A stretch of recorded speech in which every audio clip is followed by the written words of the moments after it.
Bonjour à tous, j'ai acheté un ruban LED connecté en Wi-Fi Tuya pour seulement 8 €. Et l'objectif de la vidéo, ça va être de savoir si ça vaut le coup ou pas de l'acheter. Mais avant de vous montrer à quoi il ressemble, je tiens à vous dire que c'est un produit que j'ai acheté sur AliExpress à un prix ras des pâquerettes. Donc au niveau sécurité, bon, on a le marquage CE. Mais bon, voilà, on sait des fois que les Chinois ont tendance à nous mettre des CE là où il n'y en a pas, même si celui-là, comme je vous dis, a l'air plutôt clean. Et voilà la boîte dans laquelle il nous arrive. Alors déjà, on a une boîte, ce qui est pas mal, je m'attendais vraiment à le recevoir dans un papier bulle. Et à l'intérieur, eh bien, ça m'a également surpris, c'est plutôt bien emballé. Et ici, on a notre ruban LED, et puis dans cette pochette-là, le contrôleur. Une notice complètement en anglais. Mais bon, il n'y a rien de compliqué avec ces appareils-là. Je vais vous montrer comment l'installer, c'est très rapide. Et puis après, notre ruban en lui-même, qui est tout petit. Alors, il fait petit comme ça. En fait, il fait 3 mètres. On va regarder ensemble sur le site un peu ce qu'il proposait. Alors, il y a une version déjà qui n'est pas connectée, qui est, alors si on prend par exemple 20 mètres à 20 €, 2 mètres à 4,9 €. C'est ça le truc, c'est que des fois on achète des rubans qui sont vachement longs, on en a besoin de pas beaucoup. On a une version Bluetooth aussi. Et après moi j'ai la version Tuya Wi-Fi, où là, eh bien, les 3 mètres sont à 8,16 €. Alors les 3 mètres en version RGB. Et là je me suis fait un peu arnaque parce que j'avais pas bien fait gaffe à ça. C'est que vous avez la version RGB où tout le ruban est de la même couleur, et puis après vous avez une autre version avec un ruban segmentable qui là est un tout petit peu plus cher. Et en fait je voulais celui-là à l'origine, mais enfin bon, c'est pas grave. Vous avez les 3 mètres à 9,12 €, les 5 mètres à 12,30 € et les 20 mètres à 29,61 €. Mais si on regarde notre ruban en détail, on voit ici qu'on a un simple bouton. On n'a pas la prise secteur, donc il va falloir que vous en ayez une. Donc un simple chargeur de téléphone, ça ira très bien. On n'a pas beaucoup de câbles entre le contrôleur et la prise secteur, on a à peu près 40 cm. Et le câble entre le contrôleur et le ruban est vraiment très très court, il doit faire à peine 15 cm. Après, le contrôleur en lui-même fait plutôt bien fini, voilà, c'est complètement classique, on n'a pas l'impression d'un truc qui va se casser, un peu comme celui d'Action que j'avais acheté il n'y a pas si longtemps que ça, où vraiment on avait l'impression, rien qu'en le tordant comme ça, qu'il allait casser. Non, là c'est pas le cas, c'est pas mal. Or bien sûr, il n'a aucune certification d'étanchéité. Et après, notre ruban en lui-même est plutôt pas mal. Alors il est très très fin, alors là c'est assez surprenant, et il est autocollant. Alors j'ai pas testé de le coller pour voir si ça tenait bien, mais bon, je vois pas pourquoi il tiendrait pas bien parce qu'il est tellement léger que ça devrait tenir. Par contre, ce qui m'a surpris tout de suite, c'est qu'il est recoupable hyper régulièrement, on va dire tous les 3 cm. Donc voilà, c'est pas vilain, bon, c'est pas un truc que de toute façon vous allez montrer, c'est pour faire de la lumière indirecte, vous allez le cacher derrière un meuble, et puis vous verrez que la lumière qui va se projeter, par exemple. Et j'ai mesuré, il fait bien 3 mètres de long. Au niveau de la connectique, ça fait relativement cheap, je vais vous montrer pourquoi. Vous voyez, le connecteur, là, il suffit de pousser comme ça, et on le décale, et on laisse apparaître toutes les soudures, là, c'est pas top. Donc il faut bien le tenir comme ça, et après, on l'enfonce dedans. Et voilà, là, c'est connecté.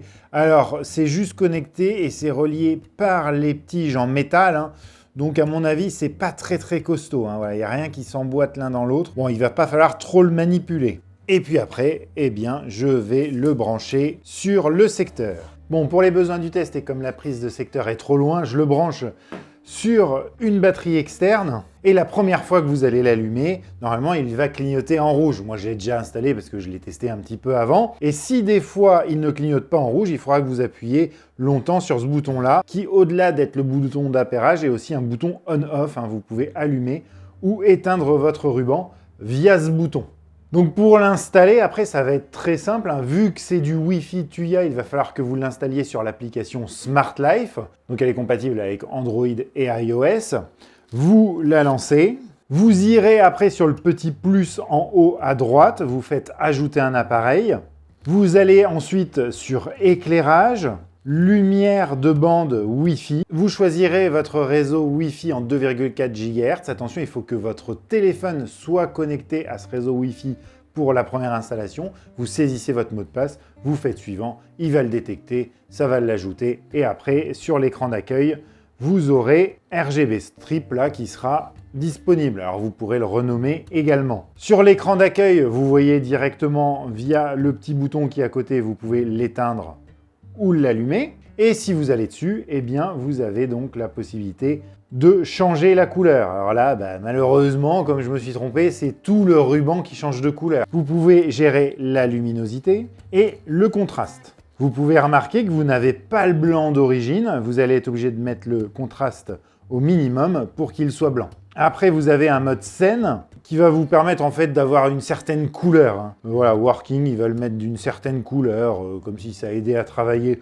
Bon, vraiment rien d'extraordinaire. Et puis après, vous avez le mode musique où là, le ruban va réagir au son de la musique. Comme vous voyez, là, je suis en train de parler et il réagit. Alors attention, il n'y a pas de micro intégré au contrôleur. C'est le micro de votre téléphone. Donc si vous coupez l'application, le mode musique ne fonctionnera pas. Mais après, par contre, c'est sympa que la lumière change avec le son de la musique. Vous avez en bas Left Time, donc là c'est un petit compte à rebours, vous lui dites moi je veux que tu t'allumes que pendant 10 minutes, et puis au bout de 10 minutes il va se couper tout seul. Et puis après vous avez en bas l'option mort.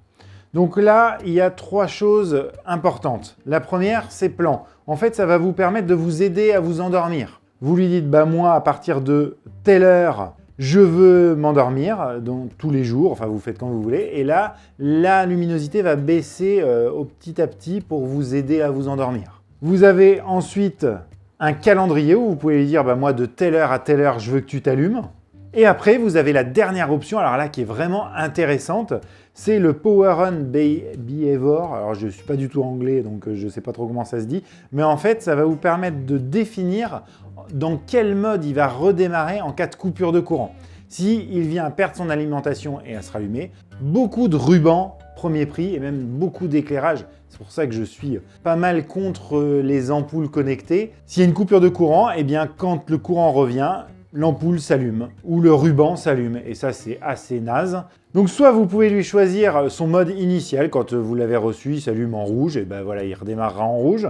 Soit vous pouvez lui dire, rappelle-toi de comment tu étais avant la coupure de courant et rallume-toi exactement pareil, et ça marche plutôt bien. Ou alors tu te rallumes dans la couleur que j'ai décidée. Et là vous allez voir que si je fais Restore Memory, et que je reviens en arrière, je vais lui mettre par exemple la couleur bleue, à une luminosité assez basse.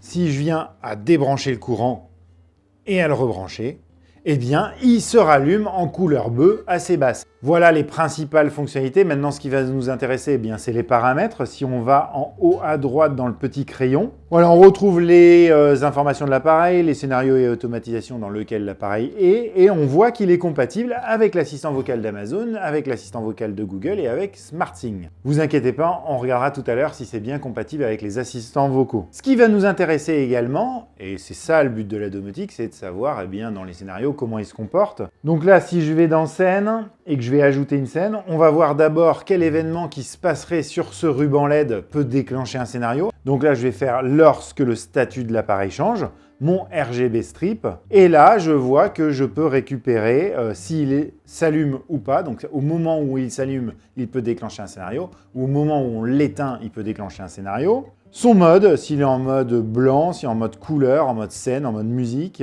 Ou alors, si il est à tant de temps de s'arrêter. Et après, dans un scénario sur quoi on peut agir sur notre petit ruban, je peux l'allumer ou l'éteindre, le changer de mode ou lui donner un temps avant qu'il s'éteigne. Maintenant, on va regarder dans les assistants vocaux, s'il est bien reconnu. Dans l'assistant vocal d'Amazon, si je vais dans mes appareils, je dois le retrouver. RGB strip, il est là.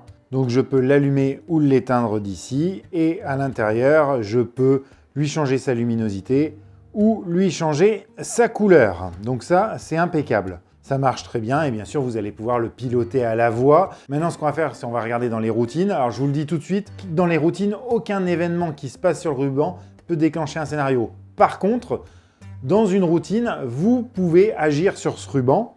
Donc, si on va dans le petit plus, routine, on ajoute une routine et vous allez voir que vous pouvez agir sur maison connectée, tous les appareils, notre RGB strip, on peut l'allumer ou l'éteindre, définir sa couleur et régler sa luminosité. Il se retrouve aussi dans l'assistant Google. Et dans Home Assistant, comme vous pouvez le voir, on le retrouve. Et vous pouvez, si vous cliquez dessus, changer sa couleur, sa luminosité. Voilà, pour que vous voyez un peu le rendu, je l'ai installé sur mon ordinateur là. Et comme vous pouvez voir, bah, c'est assez lumineux. Là, si je mets à fond, voilà, on a quand même une luminosité assez importante. Alors ça va pas suffire pour vous éclairer complètement une pièce. Voilà, je suis passé en blanc. Alors c'est pas exceptionnel, mais ça a un effet quand même assez décoratif. Et on voit qu'il n'y a pas une LED tous les 15 cm. Hein. Elles sont assez rapprochées et ça, c'est plutôt bien. Le mode scène, bon bah voilà, hein, c'est ce que je vous disais tout à l'heure, c'est juste le changement de couleur, hein, vraiment rien d'exceptionnel. Et après on a le mode musique, hein, je parle vraiment dans le micro de mon téléphone, et bien ça donne un effet quand même assez sympa. Donc voilà, c'est un ruban qui tient ses promesses et qui ne fait pas vraiment de cheap. Hein. Bon, c'est vrai qu'il est quand même très très fin au niveau du ruban en lui-même. Mais bon, une fois qu'on l'a posé, on va plus non plus y toucher tous les 4 matins, donc on n'a pas besoin non plus qu'il soit super épais. Au début de la vidéo, je vous ai dit que c'était vraiment un ruban pas très cher, et plus je l'ai testé, et je me dis qu'en fait, c'est pas une si bonne affaire que ça. En fait, ça va être une bonne affaire si vous avez besoin que de 3 mètres. Et là, bah, c'est cool, vous allez dépenser 8 €, vous mettez votre point lumineux, et c'est super bien, ça fonctionne. Parce qu'après, si vous voulez un ruban plus long, de 20 mètres, le prenez pas là-dessus, hein, puisque vous allez chez Action, vous prenez celui qui est en plus segmentable, vous allez pouvoir avoir des couleurs différentes sur tout le long du ruban, et lui il coûte 25 €, donc ça vaut pas le coup, on est quand même dans une moins bonne qualité, quoique, si je me rappelle bien, le contrôleur de chez Action était vraiment merdique, et celui-là me donne plus confiance. Donc dites-moi vous en commentaire ce que vous en pensez, bonne affaire, mauvaise affaire, ou prix correct et normal. Pour ma part, je pense qu'on est dans un prix normal et qu'on n'est pas dans un truc vraiment pas cher. En tout cas, je vous remercie d'avoir regardé la vidéo jusqu'au bout. Si elle vous a plu, n'oubliez pas de mettre un petit pouce bleu. Et je vous laisse avec ici une playlist de pas mal d'objets connectés Tuya. Et ici avec la dernière vidéo de la chaîne. Allez, ciao!